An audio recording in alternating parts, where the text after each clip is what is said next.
வாழ்க்கை இப்படியே போயிடுமா அப்படின்னு நமக்கு தோணும். அப்போ ஏதோ ஒரு நபர் சொல்லக்கூடிய ஆறுதலான வார்த்தை நம்ம வாழ்க்கையவே மாற்றி காட்டும். அப்படிப்பட்ட வார்த்தையோட மதிப்பு எவ்வளவு, அப்படிப்பட்ட வார்த்தை நமக்கு கிடைக்கிறது எவ்வளவு அரிய விஷயம். அப்படிப்பட்ட வார்த்தைகள் ஒவ்வொரு பக்கமும் நிறைஞ்சிருக்கக்கூடிய ஒரு புத்தகத்தை தான் இன்றைக்கி உங்களுக்கு காட்ட போகிறேன். அந்த புத்தகத்தோட பேர் மகாத்ரியாரா எழுதின அன்போஸ்டட் லெட்டர். தமிழில் தாயம் அப்படின்ற பேரில் இதே புத்தகம் இருக்குது. இந்த புத்தகத்தோட சம்மரியை தான் இன்றைக்கி நம்ம பார்க்க போகிறோம். இந்த புத்தகத்தில் நான் கற்றுக்கிட்ட ரொம்ப முக்கியமான பாடங்களை உங்கள் கூட ஷேர் பண்ணிக்க போகிறேன். ஆல்ரெடி ஒரு வீடியோவில் இதை பற்றி நம்ம பேசியிருக்கோம். இது 2வது பார்ட். அந்த முதல் பார்ட்டை நீங்கள் பார்க்கணும் அப்படின்ற கட்டாயம் கிடையாது. இந்த வீடியோவை பாருங்கள், பிடிச்சிருந்தா நீங்கள் அந்த வீடியோவையும் பார்க்கலாம். கட்டாயம் இந்த வீடியோவை பார்த்தா அதை நீங்கள் பார்ப்பீங்க அப்படின்னு என்னால் சொல்ல முடியும். நம்ம சேனலுக்கு நீங்கள் புதுசாக இருந்தீங்கன்னா நான் படிக்கிற புக்ஸோட சம்மரிஸ் அப்லோட் பண்ணுவேன். நான் படித்ததுலேயே எனக்கு ரொம்ப பிடிச்ச விஷயத்தை உங்க கூட ஷேர் பண்ணிப்பேன். நான் படித்ததுலேயே நல்ல புக்ஸை உங்களுக்கு ரெக்கமெண்ட் பண்ணவும் செய்வேன். அதெல்லாம் உங்களுக்கு பிடிக்கும் அப்படின்னா நம்ம சேனலுக்கு சப்ஸ்கிரைப் பண்ணிவிட்டு பெல் பட்டனை ப்ரெஸ் பண்ணிவிடுங்க.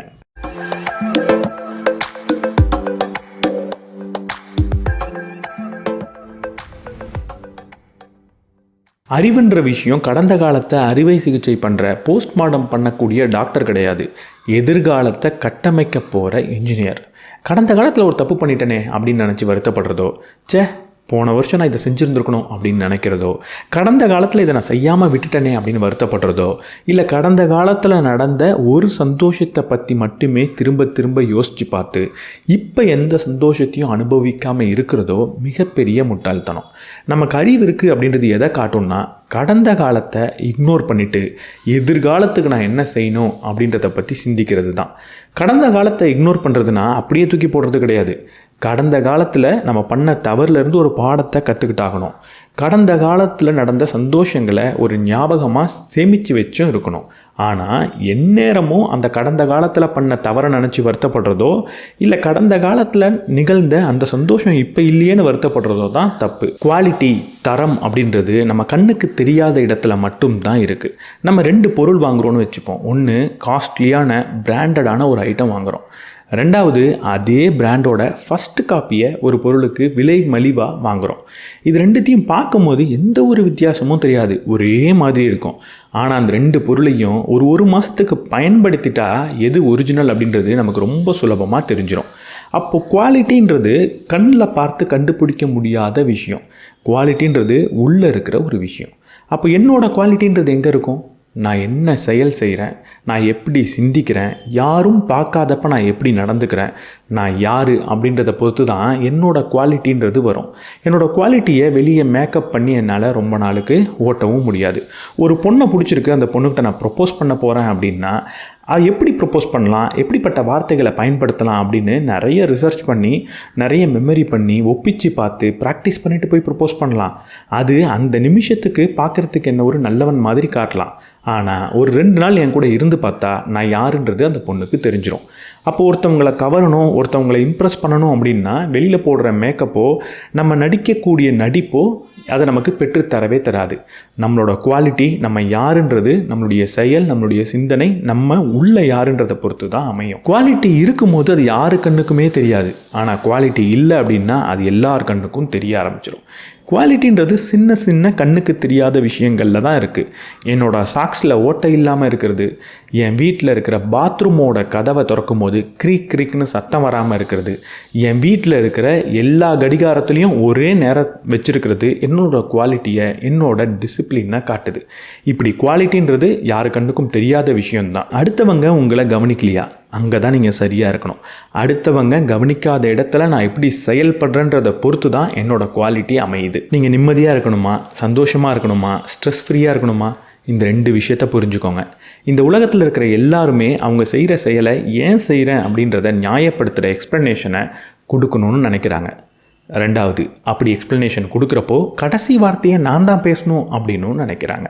இந்த பட்டியலில் நம்மளுமே வருவோம். மகாத்மா காந்தியை ஏன் கொன்ன அப்படின்னு கேட்டால் அதுக்கு ஒரு எக்ஸ்ப்ளனேஷனை கோட்ஸே வச்சுக்கிட்டு தான் இருந்தார். வேர்ல்டு ட்ரேட் சென்டரில் ஏன் தாக்குதல் நடத்தினேன் அப்படின்னு கேட்டால் அதுக்கு ஒரு எக்ஸ்ப்ளனேஷனை பின் லேடன் வச்சுக்கிட்டு தான் இருந்தார். இந்த உலகத்தில் இருக்கிற எல்லாருமே அவங்க செஞ்சது ஏன் சரி அப்படின்ற எக்ஸ்ப்ளனேஷனை கொடுக்கணுன்னு தான் நினைக்கிறாங்க. அப்படி கொடுக்குறப்போ அது ஒரு ஆர்கியூமெண்ட்டாக மாறினா கடைசி வார்த்தையை நான் தான் பேசுவேன், நான் தான் இந்த ஆர்கியூமெண்ட்டில் ஜெயிக்கணுன்ற உந்துதலும் அவங்களுக்கு இருக்குது. நீங்கள் நிம்மதியாக இருக்கணும், நீங்கள் சந்தோஷமாக இருக்கணும், ஸ்ட்ரெஸ் ஃப்ரீயாக இருக்கணும்னா நீங்கள் செய்ய வேண்டியது ஒன்றே ஒன்று தான். முக்கியமற்ற விஷயங்களுக்கு எக்ஸ்ப்ளனேஷனே கொடுக்காதீங்க. பெரிய எக்ஸ்ப்ளனேஷன் கொடுத்துக்கிட்டே இருக்கணும்னு நினைக்காதீங்க. ஒரு தடவை எக்ஸ்பிளைன் பண்ணுங்கள், தப்பு கிடையாது. அதை சரின்னு நிரூபிக்கணும்னா ரொம்ப ஆர்கியூமெண்ட் பண்ணாதீங்க.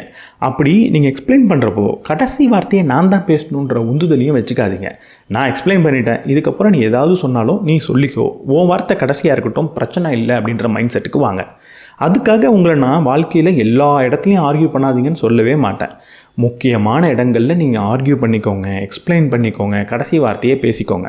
ஆனால் சின்ன சின்ன சில்லறை விஷயத்துக்கெல்லாம் ரொம்ப எக்ஸ்ப்ளனேஷன் கொடுக்காதீங்க. இங்கே ஆச்சரியமான விஷயம் என்ன தெரியுமா? நீங்கள் ஆர்கியூ பண்ணுற 95% விஷயங்கள் அப்படி சில்லறை விஷயமாக தான் இருக்குது. நீங்கள் நிம்மதியாக பல வருஷம் உயிர் வாழணும் அப்படின்னா ஒரே ஒரு விஷயத்த செய்யுங்க. 10 நிமிஷம் முன்னாடி ஒவ்வொரு செயலையும் செய்ய பழகிக்கோங்க. பஸ் பிடிக்கிறத 2 விதமாக பிடிக்கலாம். ஒன்று, அறக்க பறக்க கிளம்பி வேக வேகமாக ஓடி சிக்னல்லாம் டென்ஷன் ஆகி கூட இருக்கிறவங்கள திட்டி சண்டை போட்டு போய் பஸ்ஸை பிடிக்கலாம். இன்னொன்று, கொஞ்சம் 10 நிமிஷத்துக்கு முன்னாடியே கிளம்பி போய் பஸ்ஸுக்காக 10 நிமிஷம் பொறுமையாக வெயிட் பண்ணி கொஞ்சம் நிதானமாக பஸ்ஸை பிடிக்கலாம்.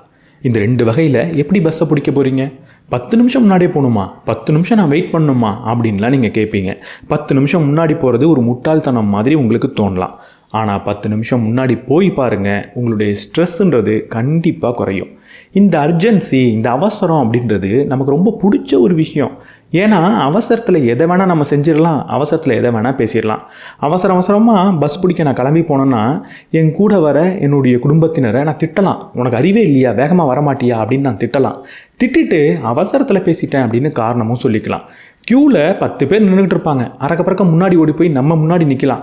சார் கொஞ்சம் அவசரம் அப்படின்னு சொல்லலாம். அவசரமான சூழலை குறை சொல்லவே சொல்லாதீங்க. அந்த சூழலை உருவாக்குனதே நீங்கள் தான், உங்களை தான் நீங்கள் குறை சொல்லிக்கணும். 10 நிமிஷம் முன்னாடி ஒவ்வொரு செயலையும் செய்யுங்க. பஸ்ஸை பிடிக்கணுமா, 10 நிமிஷம் முன்னாடியே போங்க. ஸ்கூலுக்கு போகணுமா, 10 நிமிஷம் முன்னாடியே போங்க. ஆஃபீஸ்க்கு போகணுமா, 10 நிமிஷம் முன்னாடியே பண்ணுங்கள். இப்படி ஒவ்வொரு இடத்துலையும் 10 நிமிஷத்துக்கு முன்னாடியே அதை செய்ய பழகுனீங்கன்னா இந்த 10 நிமிஷம் அப்படின்றது உங்களுடைய ஹார்ட் பீட்டை 10 கவுண்ட்டு குறைக்கும். அது உங்களை 10 வருஷம் கூடுதலாக வாழ செய்யும். நீங்கள் இப்போ எங்கே இருக்கீங்க, நீங்கள் எங்கே போகணுன்னு நினைக்கிறீங்க, இதுக்கு நடுவில் இருக்கிற பாதை, இதுக்கு நடுவில் இருக்கிற கேப் தான் கனவுகள், ட்ரீம்ஸ். மகாத்மா காந்தி இந்தியாவோட சுதந்திரத்தை பற்றி கனவு கண்டார். ஏபிஜே அப்துல் கலாம் ஏவுகணை விடுறதை பற்றியும் ராக்கெட்ஸை பற்றியும் கனவு கண்டார். இவங்க 2 பேரும் கனவு கண்டது சாதாரண விஷயம் மாதிரி உங்களுக்கு தோணலாம். ஆனால் அவங்க எப்போ இந்த கனவை கண்டாங்கன்றதை யோசிச்சு பாருங்கள். இந்தியா அடிமைப்படுத்தப்பட்டிருக்கிற நேரத்தில் இதுக்கு விடுதலை வேணுன்ற பெரிய கனவை கண்டார் மகாத்மா காந்தி. ஒவ்வொரு நாளும் சைக்கிளில் போய் நியூஸ் பேப்பர் போட்டு கஷ்டப்பட்டு தான் படிக்கணுன்ற அந்த நேரத்தில் ராக்கெட்ஸை பற்றி கனவு கண்டார் ஏபிஜே அப்துல் கலாம். கனவு காண்றது ரொம்ப ரொம்ப சுலபமான விஷயந்தான். ஆனால் எப்போ கனவு காணணும்னா இந்த கனவுலாம் சாத்தியமே இல்லை, இந்த கனவை பற்றி யோசிக்கிறதுக்கான தகுதியே நமக்கு இல்லை அப்படின்ற சூழலில் நம்ம இருக்கிறப்போ, சுற்றி இருக்கிற எல்லாம் நம்மளை கைவிட்ட அந்த நேரத்தில் கனவு காண்றது தான் முக்கியம். அந்த கனவோட பேர் தான் உண்மையான கனவு. இந்த கனவை காண்றது தான் மகாத்மா காந்தி மாதிரியான நபர்களுக்கும் ஏபிஜே அப்துல் கலாம் மாதிரியான நபர்களுக்கும் நம்ம செய்கிற சின்ன கைமாறு. தண்ணியால் செய்ய முடிஞ்ச விஷயத்தை பெட்ரோலால் செய்ய முடியாது. காப்பரால் செய்ய முடிஞ்ச விஷயத்தை தங்கத்தால் செய்ய முடியாது. எறும்பு போகிற இடத்துக்கெல்லாம் யானையால் போக முடியாது. இந்த உலகத்தில் ஒவ்வொரு விஷயமும் வெவ்வேறு மாதிரி தான் இருக்கும். வெவ்வேறு மாதிரி இருக்குன்றதுனால அது ஒன்றுத்துக்கு ஒன்று குறைஞ்சது கிடையாது. இந்த உலகத்தில் இருக்கிற ஒவ்வொரு விஷயமும் வெவ்வேறு வடிவமைப்பை கொண்டது தான், வெவ்வேறு திறனை கொண்டது தான். ஒன்று செய்கிறத இன்னொன்றுத்தால் செய்ய முடியலன்ற ஒரே காரணத்துக்காக அதுக்கு குறைஞ்சது இது கிடையாது. இங்கே இருக்கிற ஒவ்வொரு விஷயமும் சிறப்பான விஷயந்தான். அது எதை செய்யணுமோ அது செய்கிற வரைக்கும். நீங்கள் ஏதோ ஒரு பெரிய சாதனையை பண்ணணுமா, 2 விஷயம் பண்ணால் போகிறோம். 1, கன்சிஸ்டண்ட்டாக இருக்கிறது, தொடர்ந்து அதை செஞ்சுக்கிட்டே இருக்கிறது. 2வது, அப்படி செய்கிற ஒவ்வொரு முறையும் முன்ன பண்ணதை விட கொஞ்சம் சிறப்பாக உங்களை நீங்கள் மாற்றிக்கிறது, தொடர்ந்து உங்களை நீங்கள் முன்னேற்றிக்கிறது. இந்த 2 விஷயத்தை நீங்கள் செய்யும் போது உங்களை யாராலையும் தோற்கடிக்க முடியாது. எந்த துறையை நீங்கள் தேர்ந்தெடுத்தாலும் அதில் மாபெரும் வெற்றியை நீங்கள் கண்டிப்பாக அடைவீங்க. யூடியூப்பில் நான் சக்ஸஸ்ஃபுல்லாக வரணும்னா நான் செய்ய வேண்டியதெல்லாம் ஒரே ஒரு விஷயந்தான். ஒவ்வொரு வாரமும் தொடர்ந்து வீடியோ போடணும். அந்த வீடியோவை பார்த்து இதில் எதை என்னால் இம்ப்ரூவ் பண்ண முடியும்னு யோசித்து அடுத்த வீடியோவில் அதை நான் இம்ப்ரூவ் பண்ணணும். இப்படி நான் செஞ்சுக்கிட்டே இருந்தேன்னா 10 வருஷத்தில் தமிழ் சமுதாயத்தில் புத்தகத்தை பற்றி பேசின முக்கியமான நபர்களோட பட்டியலில் என்னோட பேர் வரதை யாராலையுமே தடுக்க முடியாது. உங்கள் வாழ்க்கையில் எந்த துறையை வேணால் தேர்ந்தெடுங்க, அந்த துறைக்கு 2 சத்தியம் பண்ணுங்கள். 1, இதை நான் தொடர்ந்து விடாமல் செஞ்சுக்கிட்டே இருப்பேன். 2வது சத்தியம், அப்படி செய்யும் போது என்னால் முடிஞ்ச அளவுக்கு சின்ன இம்ப்ரூவ்மெண்ட்டை நான் தொடர்ந்து பண்ணிக்கிட்டே இருப்பேன். என்னை நோக்கி வேகமாக நீங்கள் கத்தியை தூக்கிறப்போ அந்த கத்தியை பிடிக்காமல் அதோட கை பிடியை பிடிச்சோன்னா என்கிட்ட இருக்கிற ஆயுதங்களில் இப்போ இன்னொரு கத்தி சேர்ந்துடும். அந்த கத்தி என்னோட ஆயுதமாக மாறிடும். நம்மளை நோக்கி இப்படி தான் நிறைய கத்தி வந்துக்கிட்டு இருக்கோம். அங்கெல்லாம் நம்ம பார்த்து பயப்பட வேண்டிய அவசியம் கிடையாது. நம்ம கற்றுக்க வேண்டிய ஒரே விஷயம், எந்த கத்தி வந்தாலும் அதோட கைப்பிடியை எப்படி பிடிக்கிறது அப்படின்றது மட்டும்தான்.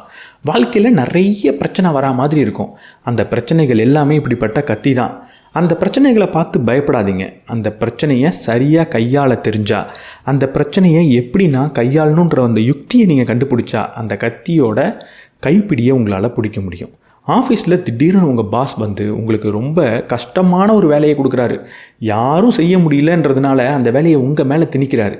இப்போ இது ஒரு பிரச்சனை தான். ஆனால் அந்த நேரத்தில் அந்த வேலையை எப்படி செய்கிறதுன்னு கொஞ்சம் ஆராய்ச்சி பண்ணி கற்றுக்கிட்டு உங்கள் பாஸ் உங்கள்கிட்ட எக்ஸ்பெக்ட் பண்ணதை விட கொஞ்சம் சிறப்பாக அதை நீங்கள் செஞ்சு கொடுத்து பாருங்கள். உங்கள் பாஸோட ஃபேவரட் எம்ப்ளாயியாக நீங்கள் இருப்பீங்க. இப்படி நம்மள்கிட்ட வர பிரச்சனைகள் அனைத்தையும் பார்த்து நம்ம பயப்பட தேவையில்ல. அதோட கைப்பிடியை எப்படி பிடிக்கிறதுன்னு மட்டும் கொஞ்சம் நேரம் செஞ்சுட்டு பாருங்கள். அந்த பிரச்சனைகள் எல்லாமே உங்களை உயர்த்தி விடக்கூடிய ஆயுதமாக கட்டாயம் மாறும். இந்த உலகத்தில் எல்லா தடவையும் எல்லா விஷயத்துலேயும் ஜெயிச்சுக்கிட்டே இருக்கக்கூடிய நபர்ன்றவர் கிடையவே கிடையாது. இந்த உலகத்தில் எல்லா தடவையும் எல்லா விஷயத்துலேயும் தோற்றுக்கிட்டே இருக்கிற நபர் அப்படின்றவரும் கிடையாது. வெற்றின்றது வேறு எதுவுமே கிடையாது. தோல்வியை தள்ளி போடுறது தான் வெற்றி. தோல்வின்றது வேறு எதுவுமே கிடையாது. வெற்றியை தள்ளி போடுறது தான் தோல்வி. வெற்றியும் தோல்வியும் மாறி மாறி வந்துக்கிட்டே தான் இருக்கும். இப்படி மாறி மாறி வரப்போ ஒரு அடி நீங்கள் முன்னாடி எடுத்து வைக்கிறதா தான் அர்த்தம். இந்த வாழ்க்கைன்ற விளையாட்டில் ஒரு தடவை வெற்றி பெறும்போது ஒரு அடி முன்னாடி எடுத்து வைக்கிறேன், ஒரு தடவை தோற்று போகிறப்பையும் ஒரு அடி முன்னாடி எடுத்து வைக்கிறேன். எப்போ பிரச்சனை அப்படின்னா, தோல்வியை பார்த்துட்டு பாதியிலேயே விடுறது தான் இருக்கிறதுலேயே மிகப்பெரிய பிரச்சனை. நீங்கள் விடாத வரைக்கும் தோல்வியோ வெற்றியோ ரெண்டும் ஒன்று தான்.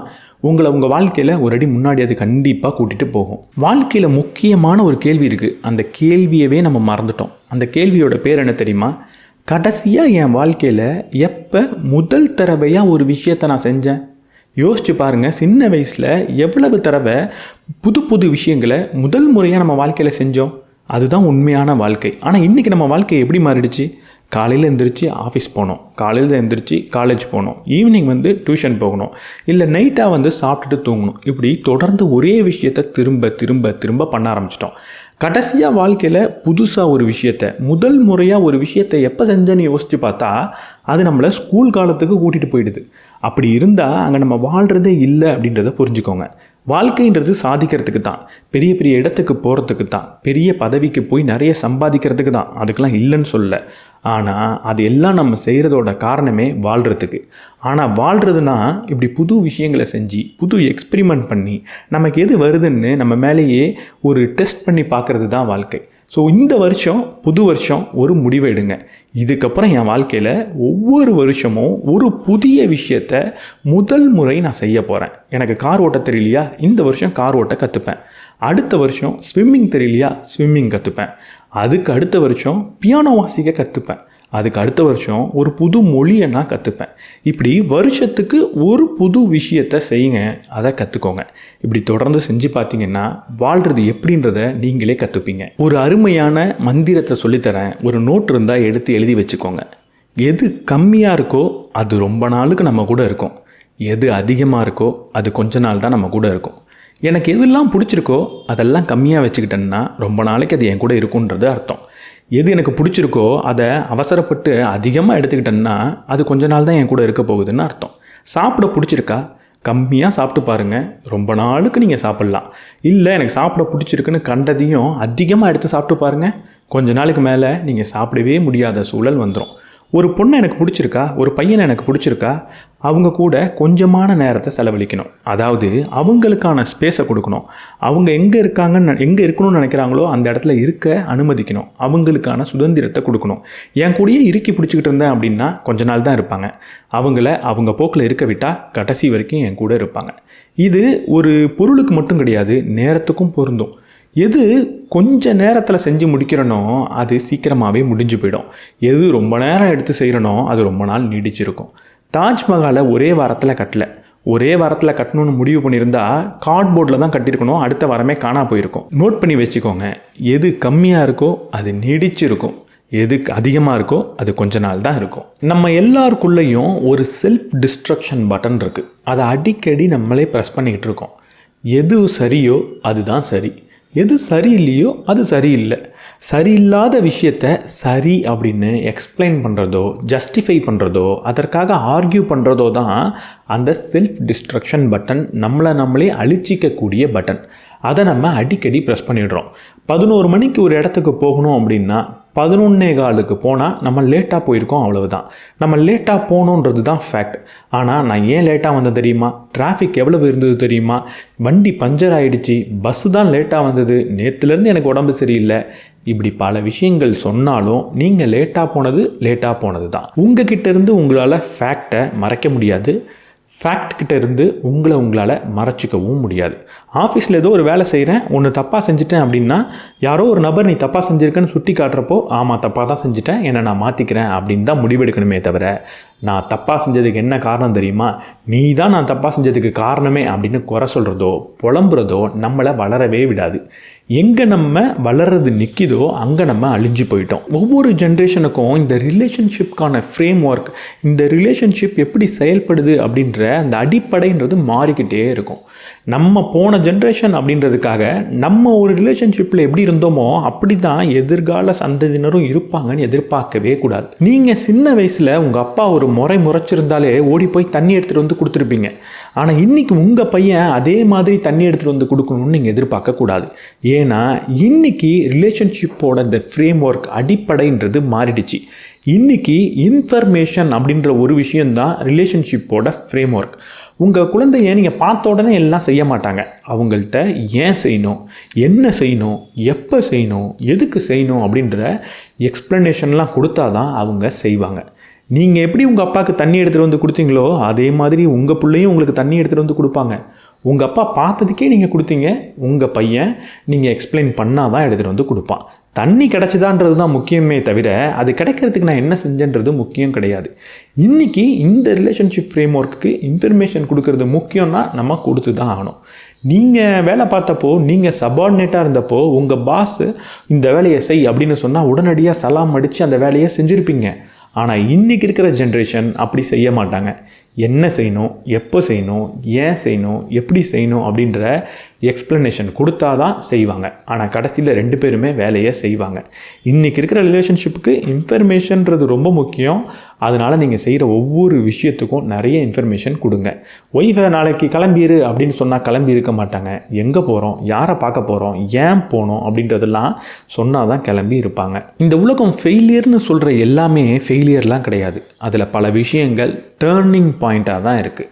நம்ம ஏதோ ஒரு செயலை செய்யணும், அதில் சக்ஸஸ்ஃபுல்லாக வரணும்னு செஞ்சுக்கிட்டு இருப்போம், அதில் தோற்று போயிடுவோம். அப்படி தோற்று போகிறது ஃபெயிலியர் கிடையாது, சில சமயம் அது டேர்னிங் பாயிண்ட்டாக இருக்கும். மகாத்மா காந்தி லாயர் ஆகணும் அப்படின்னு வெளிநாட்டுக்கு போனார். அங்கே அவருக்கு ஒரு அவமானம் நடந்தப்போ அவர் தோற்று போனதாக உணரல. அந்த அவமானம் தான் இந்தியாவுக்கு சுதந்திரத்தை பெற்றுக் கொடுத்துச்சு. மகேந்திர சிங் தோனி சின்ன வயசில் ஃபுட்பால் விளையாடணும்னு நினச்சிக்கிட்டு இருந்தார். ஃபுட்பால்லாம் விளையாட முடியாது, கிரிக்கெட்டில் வந்து விக்கெட் கீப்பிங் பண்ணுடா அப்படின்னு அவரோட பிடி சார் சொன்னதுனால தான் இன்றைக்கி மகேந்திர சிங் தோனி அப்படின்ற மிகப்பெரிய விக்கெட் கீப்பரை நம்மெல்லாம் பார்த்தோம். இப்படி லைஃப்பில் நம்ம ஏதோ ஒன்று நினச்சிக்கிட்டு இருப்போம், அது நடக்கலைன்றதுக்காக நம்ம தோற்று போகிறதே கிடையாது. அது நடக்காமல் போகிறதுக்கு முக்கியமான காரணம், நான் எங்கே இருக்கணுமோ, மிகப்பெரிய சாதனையை பண்ணணுமோ அந்த சாதனைக்கான ஒரு டேர்னிங் பாயிண்ட் தான் அது. நீங்களும் லைஃப்பில் நிறைய விஷயத்தை செய்யணும்னு முடிவெடுத்திருப்பீங்க. அதை செஞ்சுக்கிட்டே இருக்கிறப்ப தோற்று போவீங்க, அது உங்களுக்கு கிடைக்காம போகும். அப்போல்லாம் இந்த ஒரு விஷயத்தை ஞாபகப்படுத்திக்கோங்க. நான் ஆசைப்பட்டது எனக்கு கிடைக்கல அப்படின்னா அதை விட பெரிய விஷயம் எனக்கு கிடைக்க போகுது அப்படின்றத ஞாபகப்படுத்திக்கிட்டே இருங்க. தொடர்ந்து ஓடிக்கிட்டே இருங்க.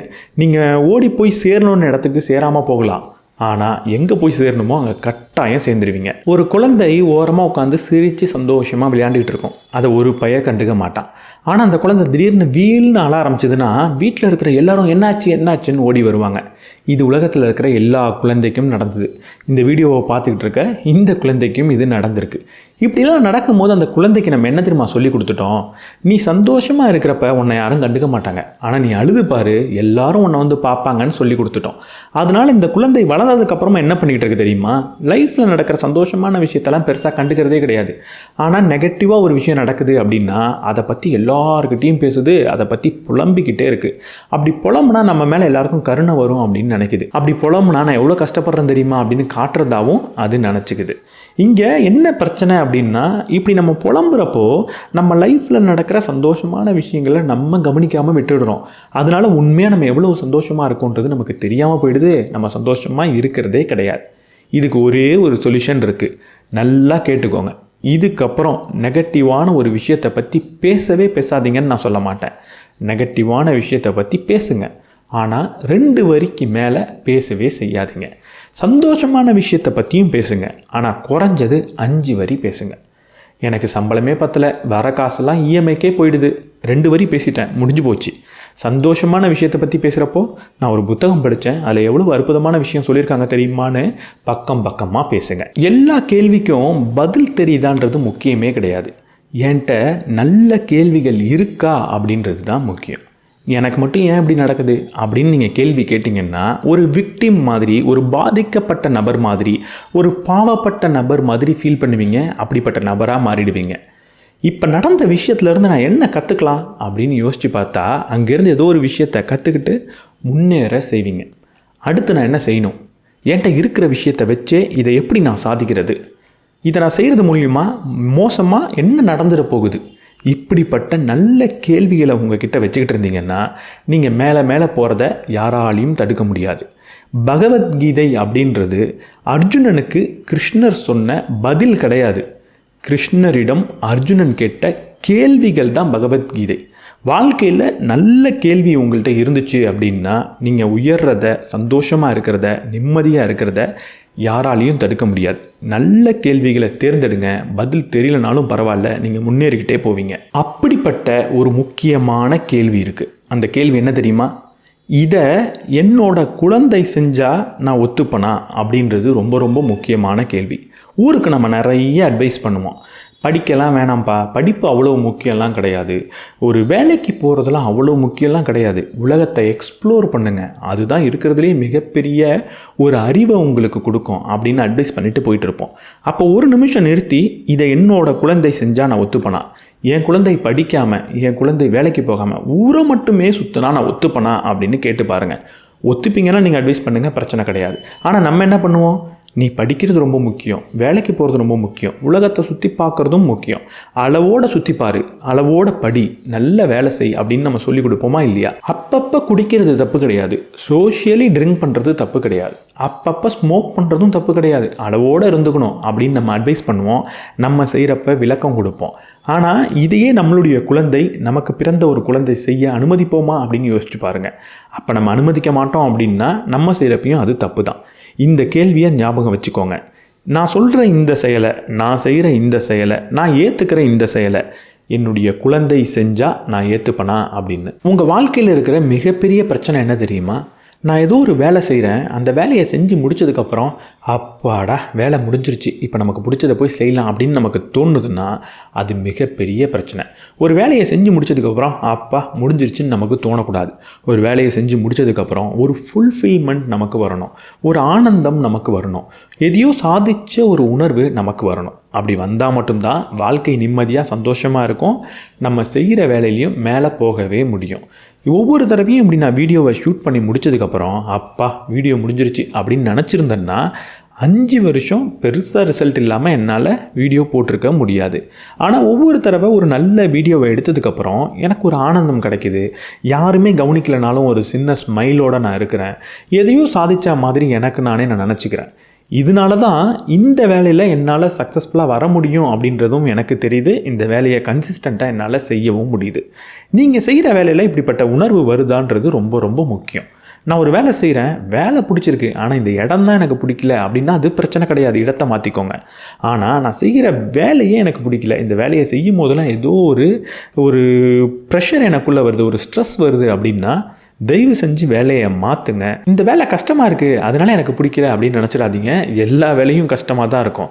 எந்த கஷ்டத்தை நான் அனுபவிக்க தயார், இந்த கஷ்டம் எனக்கு ரொம்ப பிடிச்சிருக்குன்னு தோணுதோ அதுதான் உங்களுக்கான வேலை. அதை நீங்கள் தேர்ந்தெடுத்தீங்கன்னா அதில் நீங்கள் வெற்றி அடைகிறத யாராலையுமே தடுக்க முடியாது. போன வீடியோவில் சொல்லியிருந்தேன், ஃபிலாசபியில் 2 டைப் இருக்குது. ஒன்று இன்டென்ஷன் பேஸ்ட், இன்னொன்று கான்சிக்வென்ட் பேஸ்ட். இன்டென்ஷன் பேஸ்டுனா நான் ஒரு செயலை ஏன் செய்கிறேன், எனக்குள்ளே என்ன மாதிரியான நோக்கம் இருக்குது, அந்த நோக்கத்தை வச்சு நான் செய்கிறது சரியாக தவறானு சொல்கிறது இன்டென்ஷன் பேஸ்ட். கான்சிக்வென்ஸ் பேஸ்ட்னா விளைவை பொறுத்தது. நான் என்ன செயல் செய்கிறேன், அந்த செயலுக்கு என்ன விளைவு வருதுன்றதை பொறுத்து நான் செய்கிறது சரியாக தப்பான்னு சொன்னால் விளைவுகளை பொறுத்த ஒரு ஃபிலாசபி. இப்போ நம்ம எதை ஃபாலோ பண்ணோம்னா ரெண்டுத்தையுமே பண்ணி தான் ஆகணும். இந்த உலகத்தில் மனிதர்கள் நம்மளுடைய செயலை பொறுத்து நம்மளை எடை போடுவாங்க. கடவுள் நம்மளுடைய நோக்கத்தை பொறுத்து நம்மளை எடை போடுவார். கடவுள் நம்பிக்கை இல்லைனாலுமே இந்த கருத்தை நீங்கள் நம்ப வேண்டியது ரொம்ப ரொம்ப முக்கியம். அடுத்தவங்க என்னோடய செயலை பார்த்து தான் என்னை எடை போடுறாங்க அப்படின்றதுக்காக ஒரு தவறான நோக்கத்தை வச்சுட்டு நான் அதை செஞ்சு நல்ல பேரை வாங்குறது சரியான செயல் கிடையாது. அதே நேரத்தில் கடவுள் என்ன என்னோடய இன்டென்ஷன் நோக்கத்தை வச்சு தான் என்னை எடை போடுறாரு அப்படின்றதுக்காக என்னோடய நோக்கம் சரியானதாக போகிறோம், எதை வேணால் நான் செய்யலாம் அப்படின்னு நினச்சா அதுவும் தவறு தான். இங்கே எது ரொம்ப முக்கியம்னா மனிதனும் கடவுளும் ரொம்ப முக்கியம். நம்ம என்ன செயல் செய்கிறோன்றதும் முக்கியம், அதுக்கான நோக்கம் எப்படிப்பட்டதாக இருக்குது அப்படின்றதும் முக்கியம். எதை நீங்கள் பயன்படுத்தலையோ அதை நீங்கள் இழந்துருவீங்க. என்னால் ஏன் வலது கையில் நல்லா எழுத முடியுது, இடது கையில் எழுத முடியறதில்ல? ஏன்னா இடது கையில் எழுதி நான் அதை பயன்படுத்தவே இல்லை. அப்படி பயன்படுத்தலை அப்படின்னா இடது கையில் எழுதக்கூடிய திறனை நான் இழந்துடுறேன். நம்ம வாழ்க்கையில் நம்ம டேலண்ட் இல்லாமலாம் இல்லை. இந்த உலகத்தில் எல்லாருமே டேலண்டட் தான். ஆனால் ரொம்ப கம்மியான நபர்கள் மட்டும் டேலண்டட் மாதிரி நமக்கு தெரியறதுக்கு காரணம் என்ன தெரியுமா? அவங்க மட்டும்தான் அந்த டேலண்ட்டை தொடர்ந்து பயன்படுத்திக்கிட்டே இருந்தாங்க. மற்றவங்க அதை பயன்படுத்தாதனால அந்த டேலண்ட் அவங்கள விட்டு போயிடுச்சு.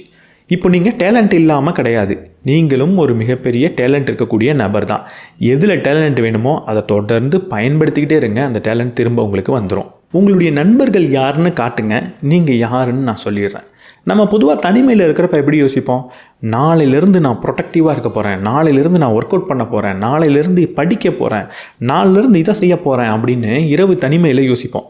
அடுத்த நாள் காலையில் ஃப்ரெண்ட்ஸோடு போய் உட்கார்ந்து சினிமாவை பற்றி பேசுவோம், ஒரு இன்ஸ்டாகிராமில் இருக்கிற மாடலை பற்றி பேச ஆரம்பிச்சிருவோம். ஏன்? யார் கூட இருக்கோமோ அதுதான் முக்கியமே தவிர தனிமையில் எப்படி சிந்திக்கிறோன்றது முக்கியம் கிடையாது.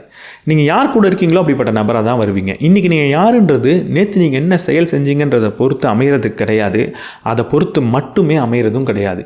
நேற்று நீங்கள் யார் கூட நேரம் செலவழித்தீங்கன்றதை பொறுத்தும் இன்றைக்கி நீங்கள் யாருன்றது அமையுது. அதனால் நல்ல மனிதர்களை தேர்ந்தெடுத்து பழகுங்க. நீங்கள் இருக்கிற இடத்துல இருக்கிற மனிதர்கள் உங்களை வளர்க்கலை அப்படின்னா அந்த மனிதர்களை நீங்கள் மாற்ற வேண்டிய கட்டாயத்தில் இருக்கீங்க. எனக்கு கண்டிப்பாக தெரியும், அது ரொம்ப கஷ்டமான விஷயம்தான், ஆனால் தேவையான ஒரு விஷயம். வாழ்க்கையில் சந்தோஷமாக இருக்கிறதுக்கு என்ன செய்யணும் தெரியுமா? சுற்றி இருக்கிற மனிதர்களை விட உயர்ந்தவனாக இருக்கணும், ஆனால் சுற்றி இருக்கிற மனிதர்கள் கூட சேர்ந்து நடக்கணும்.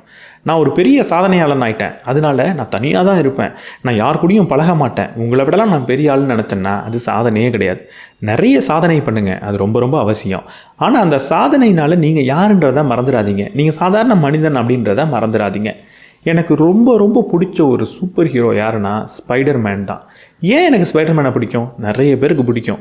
ஏன் பிடிச்சிருக்கு அப்படின்னா, ஸ்பைடர்மேன் ஒரு சாதாரண பையன், ஸ்கூலுக்கு போனால் அங்கே அடி வாங்குவான், அங்கே அவனை புள்ளி பண்ணுவாங்க, அவனோட கேர்ள் ஃப்ரெண்ட்கிட்ட ஒழுங்காக அவனுக்கு பேச தெரியாது, அங்கே ஏதாவது சொதப்புவான், லவ்வில் சொதப்புவான், நிறைய பிரச்சனை இருக்கும், வீட்டில் அடி வாங்குவான், ஏழ்மையில் இருப்பான், பாக்கெட் மணியே இருக்காது, அவனே ஃபோட்டோ எடுத்துகிட்டு போய் விற்று தான் சாப்பிட்ற நிலைமையில் இருப்பான். ஆனால் ஒரு சுச்சுவேஷன் வந்தால் மாஸ்க் எடுத்து போட்டுட்டா ஸ்பைடர்மேன் யாருன்னு நமக்கு தெரியும். டாக்டர் ஆக்டேவியஸ் வந்தால் ஸ்பைடர்மேன் எப்படி இருப்பான் அப்படின்றது நமக்கு தெரியும். எம்ஜே வந்தால் ஸ்பைடர்மேன் எப்படி இருப்பான் அப்படின்றதும் நமக்கு தெரியும். இந்த கேமரா ஆனில் இருக்கும்போது தான் வாழ்க்கைனா என்ன தெரியுமா, எப்படிலாம் இருக்கணும் தெரியுமான்னு நான் பேசலாம். கேமராவை ஆஃப் பண்ணிட்டு வீட்டுக்குள்ளே போனால், என்னடா உனக்கு ஒன்றுமே தெரில, எப்படா நீலாம் பொழைப்ப அப்படின்னு கேட்குறப்போ அதை பொறுமையாக கேட்டுக்கிறது தான் சந்தோஷமான வாழ்க்கைக்கான அடையாளம். நம்ம வீட்டில் இருக்கிறவங்களுக்கு ஒரு மனிதன் தான் தேவை, வீட்டில் இருக்கிறவனுக்கு மேன் தான் தேவை. வெளியில் இருக்கிற டாக்டர் ஆக்டேவியஸுக்கு தான் ஸ்பைடர்மேன் தேவை. இது புரிஞ்சுதுன்னா நீங்கள் சந்தோஷமாக இருக்கலாம். சுதந்திரம்னா என்ன?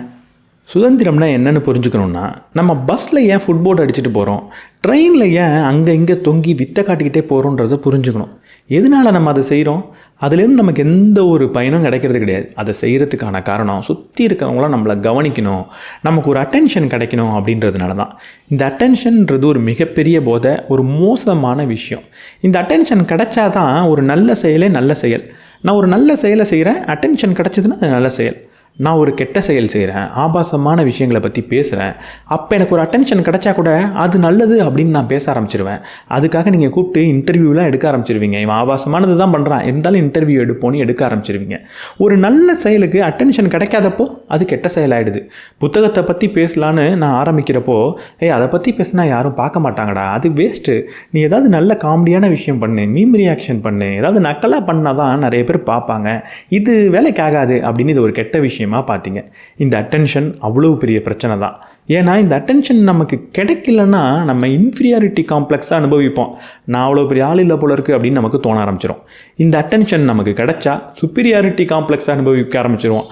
நான் யார் தெரியுமா, நான் எவ்வளோ பெரிய ஆள் தெரியுமா அப்படின்னு. ஆக மொத்தத்தில் இந்த அட்டென்ஷன் நமக்கு ஏதோ ஒரு பிரச்சனையை தான் கொடுக்குமே தவிர நல்லதை கொடுக்கவே கொடுக்காது. முதல்ல சொன்ன கேள்விக்கு வருவோம், சுதந்திரம்னா என்ன? இந்த அட்டென்ஷன், அடுத்தவங்க என்ன கவனிக்கணும் அப்படின்ற விஷயத்தை அகராதியிலிருந்து தூக்கி போட்டுட்டு என் மனசுக்கு இப்போ என்ன செய்யணும்னு தோணுதோ, எது பிடிச்சிருக்கோ, எனக்கு எது பயனளிக்குமோ, எது நல்லதோ, எது சரியோ அதை செய்ய போகிறேன்னு செய்கிறதுக்கு பேர் தான் சுதந்திரம். சந்தோஷம் இல்லாமல் வாழ்க்கை கிடையாது, அதிருப்தி இல்லாமல் வளர்ச்சி கிடையாது. அதனால அதிருப்தியை சந்தோஷமாக ஏற்றுக்கோங்க. அடுத்தவங்க மேலே அதிருப்தி அடைகிறப்போ அது எனக்கு வருத்தத்தை கொடுக்குது. என் மேலேயே நான் அதிருப்தி அடைகிறப்போ அது எனக்கு வளர்ச்சியை கொடுக்குது. அதனால அடுத்தவங்க மேலே அதிருப்தி அடையவே அடையாதீங்க, நம்ம மேலே அதிருப்தி அடைங்க. அடுத்தவங்களுக்கு பாஸ் மார்க் 5னா நமக்கு பாஸ் மார்க் 10. அவங்கள்ட்ட ரொம்ப எக்ஸ்பெக்ட் பண்ணாதீங்க, நம்மக்கிட்ட நிறைய எக்ஸ்பெக்ட் பண்ணுங்கள். நம்ம மேலே எக்ஸ்பெக்ட் பண்ணி அது ஃபெயில் ஆகுது அப்படின்னா அங்கே நம்ம வளர ஆரம்பிப்போம். அடுத்தவங்க மேலே ஒரு எக்ஸ்பெக்டேஷன் வச்சு ஃபெயில் ஆனதுன்னா அங்கே நம்ம வருத்தப்பட ஆரம்பிப்போம். இதுக்காக அடுத்தவங்க மேலே நீங்கள் எக்ஸ்பெக்டேஷனே வைக்கக்கூடாது அப்படின்னு நான் சொல்லலை.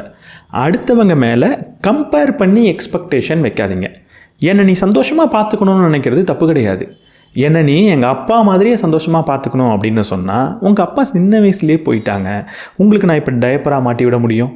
அடுத்தவங்க மேலே எக்ஸ்பெக்டேஷன் வைங்க, கம்மியாக வைங்க. உங்கள் மேலே எக்ஸ்பெக்டேஷன் நிறைய வைங்க. சில சமயம் அதை மீட் பண்ண முடியாமல் போனதுன்னா அங்கே டிஸ்சாட்டிஸ்ஃபேக்ஷன் வரும், அது உங்களை வளர வைக்கும்.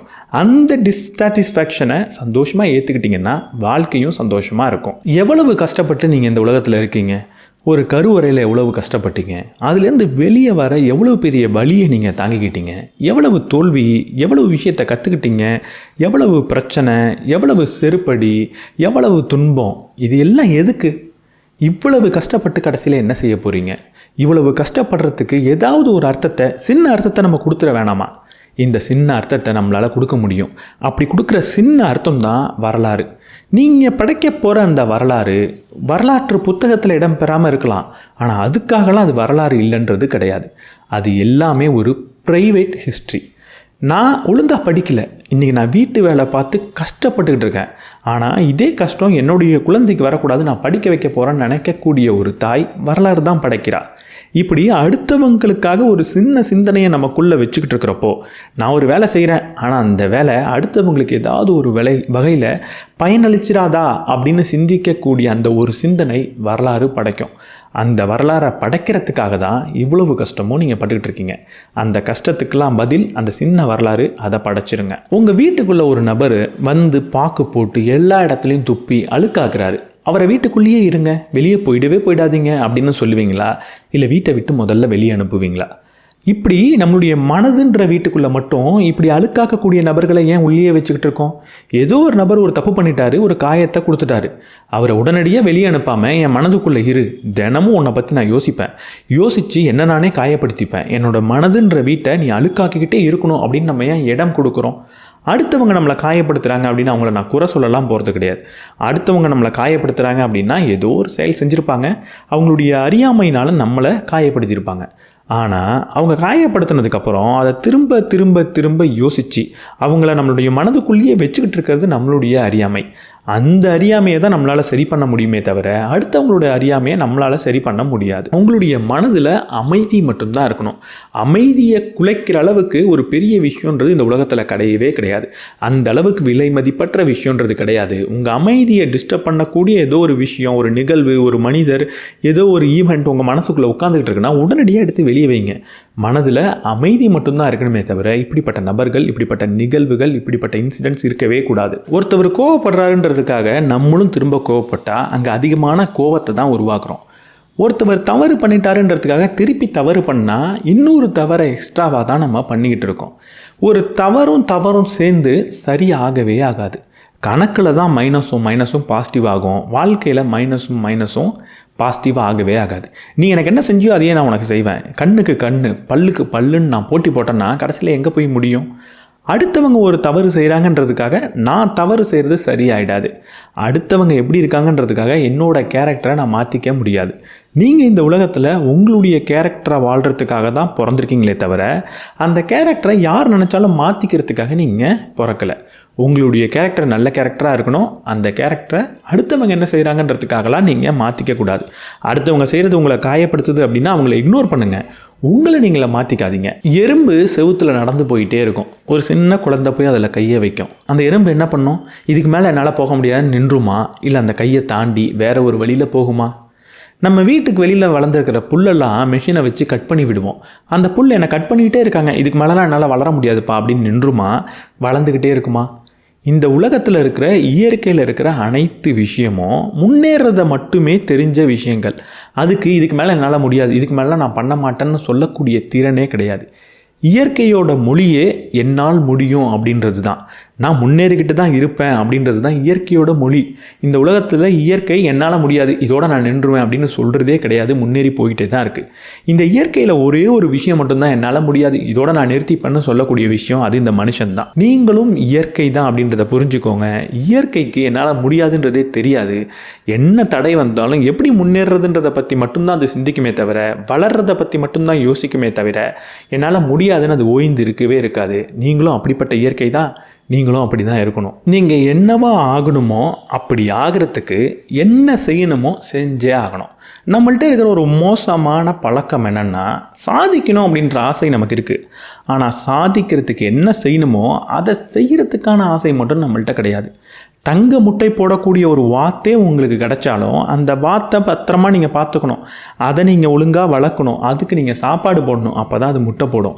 வாத்து முட்டை போடட்டும்னு சும்மா இருந்தீங்கன்னா வாத்து செத்து தான் போகும். வாழ்க்கையில் வெற்றி அடைகிறதுக்கு தயார்படுத்துறது தான் வெற்றி அடைகிறதுக்கான தேவை. இதுக்கப்புறம் வாழ்க்கை இப்படியே போயிடுமா, நான்லாம் ஜெயிக்க மாட்டேனா அப்படின்னு கேட்குறதுக்கு பதிலாக நான் ஜெயிக்கிறதுக்கு என்ன செய்யணுமோ அதை செய்ய மாட்டேனா அப்படின்னு கேட்டு பாருங்கள். அப்படி கேட்டிங்கன்னா நீங்கள் கண்டிப்பாக வெற்றி அடைவீங்க. மனித சமுதாயம் எவ்வளவு நாகரீக வளர்ச்சியை அடைஞ்சிருக்கு. ஆனால் இவ்வளவு நாகரீக வளர்ச்சியை அடைந்த மனித சமுதாயத்தில் ஒரு நாகரீகமற்ற செயல் இருக்குன்னா அது பேர் தான் காசிப்பிங். அடுத்தவங்களை பற்றி தப்பாக பேசிக்கிட்டு இருக்கிறது. இன்னொரு நபரை பற்றி தப்பாக பேசுகிறது மூலியமாக நமக்கு அவ்வளவு சந்தோஷம். ஏன்னா அவனை தப்பாக பேசுறது மூலியமாக நம்ம சரி அப்படின்னு நம்ம நினச்சிக்கிட்டு இருக்கோம். நம்ம கூட இல்லாதவனை பற்றி தப்பாக பேசுறது மூலியமாக நம்ம கூட இருக்கிறவங்கள நம்ம ஸ்ட்ராங் ஆக்கிக்கிறோம்னு நினைக்கிறோம். இதுக்கப்புறம் ஒரு விஷயத்தை புரிஞ்சுக்கோங்க.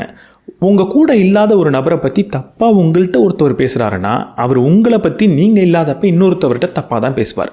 நீங்களுமே அப்படி தான். தவறாக ஒருத்தவரை பற்றி பேசுகிறீங்கன்னா நீங்களும் இப்படி தான் நடந்துப்பீங்க. இதை ஒரு கடினமான வார்த்தை தான். நீங்கள் இந்த காசிப் பண்ணுறப்ப ஒரு ஷேம்லெஸ் வெட்கமற்ற செயலை தான் செஞ்சுக்கிட்டு இருக்கீங்க. ஏன்னா இப்படிப்பட்ட காசிப்பிங் பண்ணுறது மூலியமாக, இப்படி ஒருத்தவரை பற்றி பின்னாடி தப்பாக பேசுகிறது மூலியமாக அவருடைய வாழ்க்கை எந்த அளவுக்கு பாதிக்கும் அப்படின்னு நம்ம யோசித்து பார்க்குறோமா? இந்த வார்த்தையை இந்த யூடியூப் சொல்ல விடுறது கிடையாது. தன்னோட உயிரையே தானே மாய்த்து கொள்ளக்கூடிய நிகழ்வை எத்தனை தடுத்திருக்கலாம் தெரியுமா? நம்ம காசிப் பண்ண மாட்டோன்ற ஒரு முடிவு எடுத்திருந்தா. இந்த உலகத்தில் அப்படிப்பட்ட நிகழ்வு நடக்கிறதுக்கு 90% காரணம் நம்மளை மாதிரி இல்லாதப்போ ஒருத்தவங்களை பற்றி தப்பாக பேசுகிறது தான். இதுக்கப்புறம் ஒரு முடிவு எடுத்துருங்க. என்கிட்ட இல்லாத ஒரு நபரை பற்றி நான் பேசுவேன், ஆனால் நல்லா மட்டும்தான் பேசுவேன். நான் இன்னொரு நபரை பற்றி இல்லாதப்போ தப்பாக பேச மாட்டேன். ஒருத்தவர் இல்லாதப்போ வேறு யாரோ என்கிட்ட தப்பாக பேசினாலும் அதை நான் காது கொடுத்து கேட்க மாட்டேன்ற ஒரு முடிவு எடுங்க.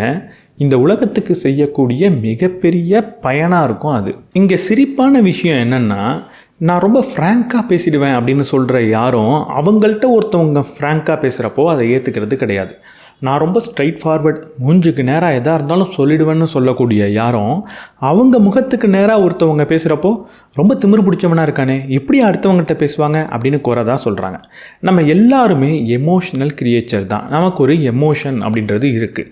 நம்ம எமோஷனை ஒருத்தவங்க காயப்படுத்தினதுக்கு அப்புறம் அவங்க சொன்னது சரியாக தப்பா, அதை வச்சு நான் என்ன எப்படி முன்னேற்றிக்கிறது அப்படின்னு கால்குலேஷன் பண்ணிக்கிட்டு இருக்க மாட்டேன். ஒருத்தவன் அம்பை வச்சு என்னை தாக்குனதுக்கப்புறம் அந்த அம்பை எடுத்து இது என்ன மெட்டீரியல் ஆயிருக்கு, இதோட டிசைன் என்ன அப்படின்னு என்னால் பார்த்துக்கிட்டு இருக்க முடியாது. ஒரு உண்மையான விஷயத்தையே அடுத்தவங்களோட மனதை புண்படுத்திட்டு நம்ம சொன்னோம்னா அதை அவங்களால ஏற்றுக்க முடியாது. ஆனால் நம்ம உண்மையான விஷயங்களை பெரும்பான்மையான நேரத்தில் பேசுகிறது கிடையாது, நம்மளோட ஒப்பீனியனை தான் பேசுகிறோம். அது அடுத்தவங்களை காயப்படுத்துகிறப்போ எப்படி அதை அவங்க அனலைஸ் பண்ணி பார்ப்பாங்க? அடுத்த தடவை அடுத்தவங்களுக்கு ஏதோ ஒரு ஃபீட்பேக் கொடுக்குறீங்க, கிரிட்டிசைஸ் பண்ணுறீங்க அப்படின்னா உண்மையாக அவங்கள உங்களுக்கு பிடிச்சிருந்து அவங்கள நீங்கள் முன்னேற்றணும்னு நினச்சி அவங்களுடைய வளர்ச்சிக்காக தான் அந்த ஃபீட்பேக்கை கொடுக்குறீங்கன்னா அன்பாக கொடுங்க. அவங்க காயப்பற்றக்கூடாது அப்படின்னு கொஞ்சம் வேலை செஞ்சு அதை எப்படி சொல்லணும்னு சொல்லுங்கள். அதை விட்டுட்டு நான் ரொம்ப ஸ்ட்ரைட் ஃபார்வர்ட் எதாக இருந்தாலும் ஃப்ராங்காக ஓப்பனாக பேசிடுவேன் அப்படின்ற கதை சொன்னீங்கன்னா அங்கே அடுத்தவங்க முன்னேற மாட்டாங்க, உங்களை தான் வெறுக்க ஆரம்பிப்பாங்க. இந்த உலகத்தில் எவ்வளவு ஏற்றத்தாழ்வு இல்லை, எவ்வளவு பேர் சாப்பாடு இல்லாமல் கஷ்டப்பட்டுட்டு இருக்காங்கல்ல பாவம். நம்ம வீட்டில் வேலை செய்கிற வேலைக்காரவங்களுடைய குழந்தைங்க கிழிஞ்ச ட்ரெஸ்ஸை போட்டிருக்காங்கல்ல, பார்க்கும்போதே பாவமாக இருக்குல்ல. இதெல்லாம் பார்க்கும்போது நமக்கு எப்படி இருக்குது? ரொம்ப மனசுக்கு வருத்தமாக இருக்குது, ரொம்ப பாவமாக தான் இருக்குது. ஆனால் அதுக்காக நம்ம என்ன செய்கிறோம்? எதுவுமே செய்கிறதில்ல, பாவம் மட்டும்தான் படுறோம். இப்படி நமக்கு முன்னாடி கஷ்டப்படக்கூடிய ஒரு நபரை பார்த்து பாவம் மட்டும் படுறது அவங்களுக்கு அந்த கஷ்டத்தை கொடுக்கறதுக்கு சமம்தான். நம்மளால் அவங்கள முழுமையாக மாற்ற முடியாது. இந்த உலகத்தில் இருக்கிற ஏற்றத்தாழ்வை முழுமையாக நம்மளால் அழிக்க முடியாது. எல்லாரோட பசியையும் முழுமையாக நம்மளால் போக்க முடியாது. எல்லாருடைய வாழ்க்கையும் முழுமையாக நம்மளால் மாற்ற முடியாது. ஆனால் நம்மளால் முடிஞ்சதுன்னு ஒன்று கண்டிப்பாக இருக்கும். அதை நம்ம செய்யாமல் அங்கே சும்மா பாவம் மட்டும் பட்டுக்கிட்டு எனக்கு பாவமாக இருக்குது அதனால நான் நல்லவன் நினச்சிக்கிறது உண்மையாக நல்லவன் கிடையாது. உங்களுக்கு உண்மையாகவே அடுத்தவங்க கஷ்டப்படுறத பார்க்குறதுக்கு கஷ்டமாக இருக்குன்னா அங்கே கண்டிப்பாக உங்களால் ஏதாவது ஒரு சின்ன செயலை செய்ய முடியும். அதை நீங்கள் செய்யுங்க. நீங்கள் அப்படி செய்யும் போது, எல்லாரும் அதை செய்யும் போது கண்டிப்பாக அவங்க வாழ்க்கை மாறும். நீங்கள் எதுக்கு ஆசைப்படுறீங்களோ அது உங்களுக்கு கிடைக்காது. நீங்கள் எதுக்கு தகுதியானவராக இருக்கீங்களோ அதுதான் உங்களுக்கு கிடைக்கும். அதனால நான் ஆசையே படக்கூடாதா அப்படின்னு கேட்காதீங்க, ஆசைப்படுங்க. ஆனால் அதுக்கான தகுதியையும் வளர்த்துக்குங்க. நான் ஒரு விஷயத்துக்கு ஆசைப்படுறேன் அப்படின்னா அதற்காக தொடர்ந்து கன்சிஸ்டண்ட்டாக கடுமையாக வேலை பார்த்து அதில் தொடர்ந்து என்ன நானே முன்னேற்றிக்கிட்டே இருந்தேன் அப்படின்னா அது என்னோடய ஆசையாக இருக்காது, அது என்னோடய தகுதியாக மாறிடும். இப்படி நான் ஆசைப்படுற ஒவ்வொரு விஷயத்துக்கும் என்னோடய தகுதியை வளர்த்துக்கிட்டால் அது தானாக எனக்கு கிடைக்கும். அதை யாராலையும் தடுக்க முடியாது. வெறும் ஆசையை மட்டும் வச்சுக்கிட்டு இது எனக்கு ஆசையாக இருக்குது அப்படின்னு நினச்சிங்கன்னா அது கிடைக்கவே கிடைக்காது. யார் நினச்சாலும் அதை உங்களுக்கு கொடுக்க முடியாது. நீங்கள் மறைச்சி வைக்கக்கூடிய உண்மை ஒரு நாள் நீங்கள் போராட போராக மாறிடும். எவ்வளவு நாள் குப்பையை கூட்டி பெட்டுக்கு கீழேயே வச்சுக்கிட்டு இருப்பீங்க? ஒரு நாள் பெட்டை நீங்கள் தூக்க வேண்டிய நேரம் வரும். அப்போது மிகப்பெரிய குப்பையை நீங்கள் கூட்ட வேண்டிய நிலைமைக்கு வருவீங்க. அதுக்கு பதிலாக அந்த குப்பையை அப்பப்போ குப்பை தொட்டியில் கொண்டு போய் போட்டிருந்தா எவ்வளவு நாள் ஒருத்தவன் என்னை காயப்படுத்துகிறான், நீ செய்கிற செயல் எனக்கு ஒரு வலியை தருதுன்னு அவங்கள்ட்ட சொல்லாமலே அடக்கி வச்சுக்கிட்டு இருப்பீங்க. இப்படி அடக்கி வச்சுக்கிட்டே இருந்தீங்கன்னா ஒரு நாள் அது பூதாகரமாக வெடிக்குமே தவிர அது சால்வ் ஆகாது. அப்போது எமோஷனல் ஸ்ட்ரெஸ்ஸுக்கு ஒரு நல்ல சொல்யூஷன் என்னென்னா நமக்கு அந்த ஸ்ட்ரெஸ்ஸை கொடுக்கக்கூடிய நபர்கள்கிட்ட அப்பப்போ நீ எனக்கு இந்த ஸ்ட்ரெஸ்ஸை கொடுக்குறேன்னு சொல்லிட்டோனாலே அந்த குப்பை பெட்டுக்கு கீழே சேராது. நம்மளும் பெரிய போருக்கு தயாராக வேண்டிய தேவையும் இருக்காது. உங்கள் வாழ்க்கையில் என்ன நடந்திருந்தாலும், நீங்கள் நேற்று என்ன பண்ணியிருந்தாலும், இந்த உலகம் நேற்று உங்களுக்கு என்ன பண்ணியிருந்தாலும், எல்லாரும் உங்களை கைவிட்டு இருந்தாலும் அடுத்த நாள் காலையில் நீங்கள் எந்திரிக்கும் போது திரும்பவும் இந்த உலகத்தை நீங்கள் நம்பி தான் ஆகணும். உங்களை நீங்கள் நம்பி தான் ஆகணும். நம்ம இந்த உலகத்தின் மீது ஒரு நம்பிக்கையை வைக்கிறதுக்கு காரணம் இந்த உலகம் நம்மளை காப்பாற்றிடுன்றதுக்காக கிடையாது. இந்த உலகத்தின் மீது இந்த உலகத்தில் என்னால் சாதிக்க முடியும்னு நம்பும்போது தான் அங்கே நம்மளையும் நம்ப முடியும். எப்போ நம்ம நம்புகிறோமோ அப்போ தான் நம்ம மனதில் அமைதின்ற ஒரு விஷயம் வரும். இந்த உலகத்தில் சில விஷயங்களை நம்ம நம்புறதுக்கான காரணம் அது நம்மளை ஏமாத்தாது அப்படின்றதுக்காக கிடையாது. அதை நம்பினாதான் நம்ம நிம்மதியாக இருக்க முடியும் அப்படின்றதுக்காக தான். நம்பிக்கையே இல்லாமல் இருந்தால் மிகப்பெரிய ஸ்ட்ரெஸ் வரும். ஏதாவது ஒரு விஷயத்தை பிடிச்சி நம்பிக்கிட்டே இருந்தால், உங்களை நீங்கள் நம்பிக்கிட்டே இருந்தால் அங்கே கண்டிப்பாக நிம்மதியாக தான் நீங்கள் இருப்பீங்க. ஒரு மாமியாரை கூப்பிட்டு கேட்டால் என் மருமக வேலை செய்கிறதே கிடையாது, எந்நேரமும் தூங்கிக்கிட்டே இருக்கா அப்படின்னு சொல்லுவாங்க. மருமகள்கிட்ட போய் கேட்டால் என் மாமியார் என்னை வேலை செய்யன்னு தொல்லை பண்ணிக்கிட்டே இருக்காங்க, நான் எவ்வளோ வேலை செஞ்சாலும் குறை சொல்லிக்கிட்டே இருக்காங்க அப்படின்னு சொல்லுவாங்க. இந்த 2 கேஸ்லேயும் ஒரு விஷயந்தான் நமக்கு தெரிய வருது. நான் சரி, அடுத்தவங்க தப்பு, நான் சரியாக தான் இருக்கணும் அப்படின்ற மைண்ட் செட்டு தான். இங்கே ஒரு பிரச்சனை இருக்குது வாழ்க்கையில் யார் சரி யார் தப்புன்றதை வச்சு வாழ்க்கை நகர்றதே கிடையாது. இங்கே யாருக்கு மெச்சூரிட்டி இருக்குது, யாருக்கு முதிர்ச்சி இருக்குன்றதை வச்சு தான் வாழ்க்கை நகர்ந்துக்கிட்டு இருக்குது. அதனால் ஒரு பிரச்சனைன்னு ஒரு இடத்துல இருக்குன்னா அங்கே அந்த பிரச்சனையில் சம்மந்தப்பட்ட அனைவருமே இம்மெச்சூர்டாக இருக்காங்க அப்படின்றது தான் உண்மை. குடும்பம்னாலே பிரச்சனை இருக்கும் அப்படின்றது கிடையாது. குடும்பத்தில் மெச்சூரிட்டி இல்லாத மனிதர்கள் இருந்தால் தான் அங்கே பிரச்சனைன்றது இருக்கும். ஏன்னா ஒரு மெச்சூர்டான ஆள் இருந்தாலே அங்கே பிரச்சனைன்றது சால்வ் ஆகிடும். ஒரு மெச்சூர்டான ஆள் என்ன பண்ணுவாருன்னா, நான் சரி நீ தப்புன்னு பேசிகிட்டு இருக்க மாட்டார். இங்கே வெவ்வேறு ஒப்பீனியன்றது இருக்கும். ஒரே விஷயத்த 2 பேர் வேறு வேறு மாதிரி பார்ப்பாங்க அப்படின்றத புரிஞ்சு வச்சுக்கிட்டு இருப்பார். அப்படி புரிஞ்சு வச்சுக்கிட்டு இருக்கப்போ நான் சரி நீ தப்புன்னு அவர் சண்டை போட மாட்டார். அங்கே பிரச்சனை தானாக நின்று போயிடும். இங்கே நீங்கள் புரிஞ்சிக்க வேண்டிய ரொம்ப முக்கியமான ஒரு விஷயம் இருக்குது. அடுத்தவங்களை அவங்க வழியில் போங்கன்னு விட்டுட்டா உங்களுடைய வழி ஃப்ரீ ஆகிடும். நீங்கள் உங்கள் வழியில் போக முடியும். இங்கே ஒவ்வொரு நல்ல மனிதனுக்கும் ஒரு முக்கியமான கடமை இருக்குது. அது என்ன தெரியுமா? பணக்காரனாகிற கடமை. இங்கே இந்த உலகத்தில் இவ்வளவு பணம் தான் இருக்குன்றது ஃபிக்ஸட். இங்கே உலகத்தில் பணம்ன்றது இருக்க தான் போகுது. அந்த பணத்தை யார் எடுத்துக்கணும்? அந்த பணத்தை ஒருவேளை ஒரு நல்ல மனிதர், மகாத்மா காந்தி மாதிரியான நபர் எடுத்தாருன்னா அவர் என்ன செய்வார்? இல்லை ஒரு தீவிரவாதி அந்த பணத்தை எடுத்தால் அவர் என்ன செய்வார்? இப்போது தீவிரவாதி கைக்கு பணம் போகுதுன்னா மகாத்மா காந்தி மாதிரியான நபர்கள் அந்த பணத்தை எடுத்துக்காமல் இருக்கிறதும் ஒரு காரணம் தானே. இந்த உலகத்தில் ரொம்ப புனிதமான மனிதர்கள் என்ன பண்ணிடுறாங்க அப்படின்னா, பணம்லாம் வாழ்க்கைக்கு தேவையில்லை, அதை அப்படியே விட்டுடலாம் அப்படின்னு இருக்கிறத வச்சு வாழ கற்றுக்குறாங்க. ஆனால் அது தவறு. நீங்கள் ஒரு புனிதமான மனிதராக இருந்தால் பணத்தை கட்டாயம் சேகரிச்சாகணும். ஏன்னா அந்த பணம் உங்கள் கையில் இருக்கும்போது தான் இந்த உலகத்துக்கு நல்ல வழியில் போய் சேருது. ஒரு கெட்டவன் கையில் பணம் கிடைக்கக்கூடாது அப்படின்னு நீங்கள் நினைக்கிறீங்கன்னா அந்த பணத்தை நல்லவன் கையில் கொடுத்தாகணும். ஒரு நல்லவனோட வேலை என்னென்னா நிறைய பணத்தை சம்பாதிக்கிறது. நம்மளோட வேலை என்னென்னா யார் நல்லவங்கன்னு பார்த்து அவங்க கையில் நிறைய பணத்தை கொண்டு போய் ஒப்படைக்கிறது. நம்ம வாழ்க்கையிலிருந்து ஆசிரியர்ன்ற ஒரு நபரை எடுத்துட்டோன்னா நம்ம வெறும் மண்ணு தான்.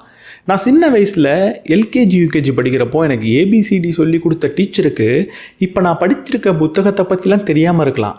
ஆனால் அன்றைக்கி அவங்க எனக்கு ஏபிசிடி சொல்லித்தரலன்னா இன்றைக்கி என்னால் இவ்வளோ புத்தகங்களை படிச்சிருக்க முடியாது. நம்ம வாழ்க்கையில் பல ஆசிரியர்கள் நமக்கு வந்து போயிட்டே இருப்பாங்க. ஒரு கட்டத்தில் கண்டிப்பாக அந்த ஆசிரியரை விட மிகப்பெரிய நபராக நம்ம மாறுவோம். ஆனால் அப்படி மிகப்பெரிய நபராக நம்ம மாறுறதுக்கு காரணமே அந்த ஆசிரியர் தான். இந்த உலகத்தில் எந்த தவறை வேணால் பண்ணுங்கள், ஆனால் உங்களுக்கு பாடம் சொல்லி கொடுத்த ஒரு ஆசிரியருக்கு நன்றி உணர்வு இல்லாமல் நீங்கள் இருந்துட்டீங்கன்னா அதை விட மிகப்பெரிய பாவம்ன்றது கிடையாது. அப்படி ஆசிரியர்கள் மேலே நன்றி உணர்வு இல்லாமல் ஆசிரியர்களை நம்ம தோக்க விட்டுட்டோம் அப்படின்னா இந்த உலகத்தில் மாமனிதர்கள் உருவாகவே மாட்டாங்க. ஆசிரியர்களை பேணி காப்பாற்றுறது நம்மளுடைய கடமை. ஆசிரியர்களை நல்லபடியாக இந்த சொசைட்டியில் வாழ வைக்கிறதும் நம்மளுடைய கடமை. இதோடு நம்ம இந்த புத்தகத்தை முடிச்சுக்கலாம். இந்த புத்தகத்தில் சொல்லப்பட்டிருந்த அனைத்து கருத்தும் எனக்கு ரொம்ப பிடிச்சிருந்தது, உங்களுக்கும் பிடிச்சிருக்கும் அப்படின்னு நினைக்கிறேன். இது மட்டும் கிடையாது, இது இல்லாமல் நிறைய கருத்துக்கள் இந்த புத்தகத்தில் சொல்லப்பட்டிருக்கு. அதை நான் இன்னொரு வீடியோவாக ஆல்ரெடி போட்டுட்டேன். அந்த வீடியோவை நீங்கள் பார்க்கல அப்படின்னா, இந்த வீடியோ உங்களுக்கு பிடிச்சிருந்தது அப்படின்னா அந்த வீடியோவும் கண்டிப்பாக பிடிக்கும். அதோட லிங்க்கை நான் டிஸ்கிரிப்ஷனில் தரேன், கண்டிப்பாக எடுத்து பாருங்கள். இந்த வீடியோ பற்றி நீங்கள் என்ன நினைக்கிறீங்க அப்படின்றத கமெண்ட் செக்ஷனில் சொல்லுங்கள். இப்போ நான் சொன்னதுலேயே எந்த கருத்து ரொம்ப ஒரு வியப்பாக உங்களுக்கு இருந்தது அப்படின்றதையும் கமெண்ட் செக்ஷனில் சொல்லுங்கள். இந்த வீடியோ உங்களுக்கு பிடிச்சிருந்ததுன்னா லைக் பண்ணிவிட்டு உங்கள் நண்பர்களோட ஷேர் பண்ணுங்கள். நம்ம சேனலுக்கு நீங்கள் புதுசாக இருந்தீங்கன்னா சப்ஸ்கிரைப் பண்ணிவிட்டு பெல் பட்டனை ப்ரெஸ் பண்ணிவிடுங்க.